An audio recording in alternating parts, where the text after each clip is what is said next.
It is requested that all officers remain behind the chains and rails. Get behind the rail!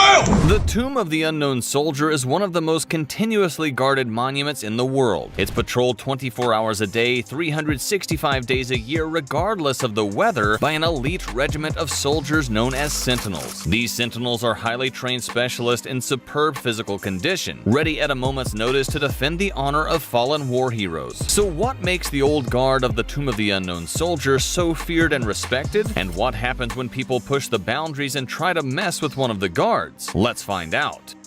The Old Guard is essentially ceremonial special forces, and despite their seemingly mundane job, they represent the very best of the best the Army can offer. It's so elite that less than 20% of all volunteers are accepted for training, and of those, only a fraction pass training to become fully fledged Tomb Guards. In fact, the Tomb of the Unknown Soldier Guard Identification Badge is the third least awarded badge in the entire United States Army, behind Military Horseman ID badges and astronaut badges. To become a Tomb Guard, an Old Guard soldier must volunteer by applying for appointment to the tomb through the Sergeant of the Guard. To be considered for an appointment, the soldier must be highly motivated and disciplined, and possess a strong military bearing and soldierly appearance. If appointed, the soldier is assigned to the tomb for an initial 2-week training period. Upon reporting to a relief, the trainee is assigned a Tomb Guard trainer. The trainer informs the trainee of what is expected of them, including following strict rules, training guidelines, and the need for complete dedication and commitment to the tomb. The training cycle is intense, consisting of a series of 5 exhaustive tests over 6 to 12 months. These tests focus on ceremonial performance, uniform preparation, and knowledge. If the trainee completes the training cycle and passes the tests, they are able to flawlessly conduct 7 different types of ceremonies, meet the highest standards of uniform preparation, and recite 35 pages of information without error. If the trainee fails any test, they are assigned back to their company. The successful trainee is awarded the Tomb Guard Identification Badge, and will be from then on referred to as a Tomb Guard or badge holder by their fellow sentinels. Demonstrating how serious a role this is considered to be, the Tomb Guard Identification Badge is the only military badge that can be revoked for any action that brings disrespect to the tomb.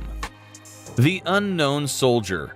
On the 11th of November 1921, the remains of an unknown American soldier were returned from the battlefields of France. Unidentified remains weren't uncommon during World War I, and without DNA profiling or reliable ways to match the list of missing soldiers with the discovered corpses, many bodies were simply marked as unknown. For this reason, the U.S. government approved the construction of a memorial in the Arlington National Cemetery in Virginia, United States. This would be the final resting place of the returned unknown soldier, and would serve as a monument to all deceased military personnel who were either lost or the remains never identified. The remains of the unknown soldier were interred beneath a 3-level white marble tomb covered in a stone slab. Intricate carvings decorate the sides, including wreaths and figures representing peace, victory, and valor. The rear of the sarcophagus includes an inscription which reads, "Here rests in honored glory an American soldier known but to God."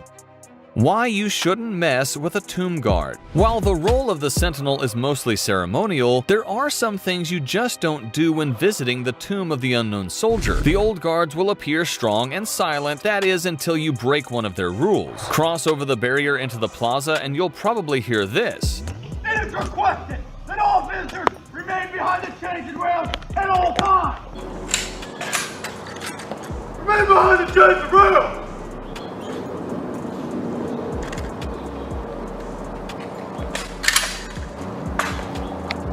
Behind the chains and rails! Respect and silence is required at all times. If you're being loud, rude, and obnoxious, you'll likely get this response. Remain standing for this ceremony!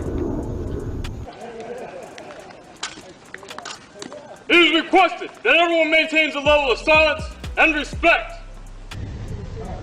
It is requested that everyone maintain an atmosphere of silence and respect at all times. These sentinels are very similar to the Queen's Guard at Buckingham Palace. However, they aren't trained to remain still at all times. Get too close and the sentinels will gladly point their M14 rifle straight at you. They aren't messing about. Day in the life of a Tomb Guard. The Old Guard is made up of 3 tomb squads or reliefs, numbered 1st through to 3rd. Unlike traditional army units, tomb reliefs are organized based on height, so that the tomb guards are similar in size during the changing of the guard. The 3 reliefs are on duty utilizing 24-hour rotating shifts. A tomb guard's day begins at 5 a.m., with arrival at the tomb quarters 1 for duty. The tomb guards will inspect the quarters, prepare their uniforms, review orders, and receive their duty assignments for the coming day. At 6:30 a.m., the tomb guards inspect the trainees' readiness and uniforms. If a trainee meets relevant standards, the tomb guard may allow them to walk the first morning guard change known as bolo at 7 a.m. The evening bolo will be the final change and walk of the day. During the hours of the day, the Arlington National Cemetery is open to visitors. The tomb guards will perform several changing of the guard and wreath-laying ceremonies and walking the mat. During summer hours, the changing of the guard ceremony takes place every half hour, and during winter hours, every hour. Although all walks are important, the most coveted walk for a tomb guard is the midday noon moon walk. During the same time, the trainees perform mirror time, conduct uniform preparation, study knowledge, check in wreaths, and alert the tomb guards of the next changing of the guard. 10 minutes. 10 minutes. While guarding the tomb, sentinels do not display rank insignia. This is done so as not to outrank the unknown soldier, whatever their rank may have been. The tomb is guarded 24 hours a day and 365 days a year. So after the evening bolo, no ceremonial changes and walks in battle dress uniforms are performed until the next morning's bolo. Guarding the tomb. In March 1926, the U.S. decided to post a permanent guard over the tomb of the unknown soldier. Soldiers from the nearby Fort Myers, members of the 3rd Cavalry Regiment, nicknamed the Brave Rifles, were first assigned to guard the tomb. At first, they were enlisted only during daylight hours and served just to discourage visitors to climb on or disrespect the monument. By 1937, guarding the tomb became a round-the-clock job, and on April 6, 1948, the 3rd U.S. Infantry Regiment, known as the Old Guard, was designated as the Army's official ceremonial unit, tasked with guarding the tomb of the unknown soldier. Old Guard myths.